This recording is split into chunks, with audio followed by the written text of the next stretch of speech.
বিশুদ্ধ হাদিস শরীফের দ্বারা এটা বর্ণিত যে 12 শরীফ সাইদুস সুর আজম শরীফ, এই সৈয়দ আদার শরীফ, এটা হচ্ছে ইসলাম আজিম শরীফ। এখন এটার মূল ওয়াকিয়া শরীফ। এখন এই দিনে তাহলে ফজিলত কতটুকু, কয়েকটা হাদিস শরীফ শুনলে বোঝা যাবে সহজে।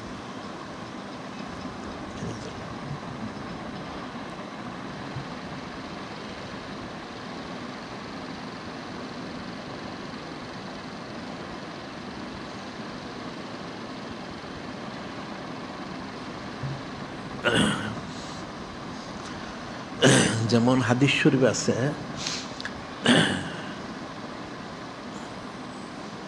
আবি উলওয়াত ইবনে আব্দুল মুনজির রাদিয়াল্লাহু তাআলা আনহু ক্বালা রাসূলুল্লাহ সাল্লাল্লাহু আলাইহি সাল্লাম ইন্না ইয়াউমাল জুমআতি সাইয়্যিদুল আইয়াম ওয়া আযমু ইনদাল্লাহ ওয়া হুয়া আযমু ইনদাল্লাহ ইয়াউমুল আযহা ওয়াল ফিতর ফি খামসু খিলাল খালাকাল্লাহু ফি হযরত আদম আলাইহিস সালাম আহবাত আল্লাহ ফি হযরত আদম ইলাল আরদ ফি তাওয়াফাল্লাহু হযরত আদম আলাইহিস সালাম ফি সাআতুন ফি তাকমুস সাআ।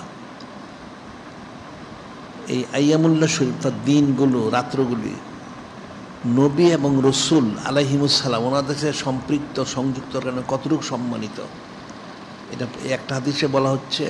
হযরত আবু লুবাইব ইবনে আব্দুল মুনজির রাদিয়াল্লাহু আনহু তিনি বর্ণনা করেন যে নূরে মুজাসসাম হাবিবুল্লাহ হুজুর পাক সাল্লাল্লাহু আলাইহি সাল্লাম তিনি ইরশাদ মোবারক করেন, কি বলেন, ইন্না ইয়াউমাল জুমাতে সাইয়্যিদুল আইয়াম, নিশ্চয়ই জুমার দিন হচ্ছে দিনের সাইয়্যিদ, সাইয়্যিদুল আইয়াম।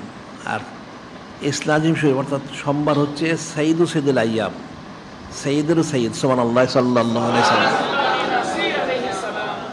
ইন্না ইয়াউমাল জুমআতি সাইয়্যিদুল আইয়াম, দিনের সাইয়্যিদ, আযমু ইনদাল্লাহ ওয়া আযমুহা ইনদাল্লাহ, এবং আল্লাহ পাকের কাছে একটা মহান দিন জুমার দিন।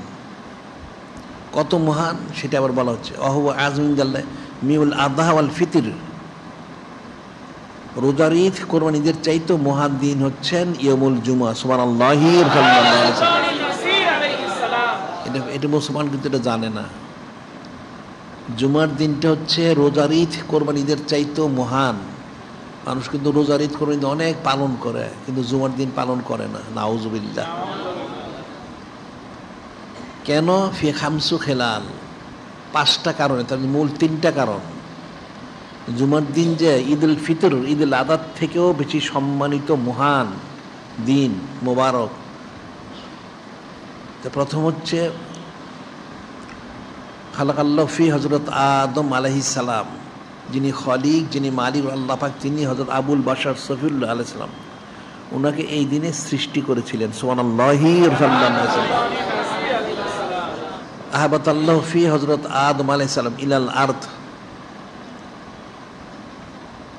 এই দিনে যিনি খলিক, যিনি মালিক আল্লাহ পাক, তিনি হযরত আবুল বাশার সফিউল্লাহ, ওনাকে জমিনে তাশরিফ মোবারক আনয়নের ব্যাপারে অর্থাৎ ওহী মোবারক করেন, তিনি তাশরিফ মোবারক আনেন এই ইয়াউমুল জুমাতে জমিনে। সুবহানাল্লাহ সাল্লাল্লাহু আলাইহি সাল্লাম। আবার ফিহে তাওয়াফাল্লাহু হযরত আদম আলাইহিস সালাম, আবার এই জুমার দিনই হযরত আবুল বাশার তিনি দিদার মোবারকে তাশরিফ নেন। সুবহানাল্লাহ সাল্লাল্লাহু আলাইহি সাল্লাম। এই 3টা হলো মূল কারণ। ওনার সাথে সংশ্লিষ্ট হওয়ার কারণে জুমার দিনটা ঈদুল ফিতর, ঈদুল আদার থেকেও সম্মানিত হয়ে গেছেন। সুবহানাল্লাহ সাল্লাল্লাহু আলাইহি সাল্লাম। তাহলে নবী এবং রসুল আমাদের সাথে সম্পৃক্ত বিষয়গুলি সংশ্লিষ্ট কত সম্মানিত। আরও 2টা কারণ বলা, ফিয়া সাআতুন ফি তাকমুস সাআ, জুমার দিন একটা সময় রয়েছে যখন দোয়াগুলি কবুল হয়। সেটা কখন? সেটা উম্মুল মুমিনিন সালিসা সিদ্দিকা তিনি বর্ণনা করেছেন, সেটা হচ্ছে বাদ আসর থেকে মাগরিব পর্যন্ত সময়টা দোয়া কবুলের সময়। আরেকটা হচ্ছে এই জুমার দিন কিয়ামত হবে। এখন এটা হযরত আবুল বাশার সফিউল ওনাতে সংশ্লিষ্ট হওয়ার কারণে এই জুমার দিনটা এই ঈদুল ফিতর, ঈদুল আযহা থেকে সম্মানিত হয়ে গেলেন। কেন? একজন রসুল ওনার সাথে এই দিনটা সংশ্লিষ্ট। সুবহানাল্লাহ সাল্লাল্লাহু আলাইহি সাল্লাম এবং সম্পৃক্ত।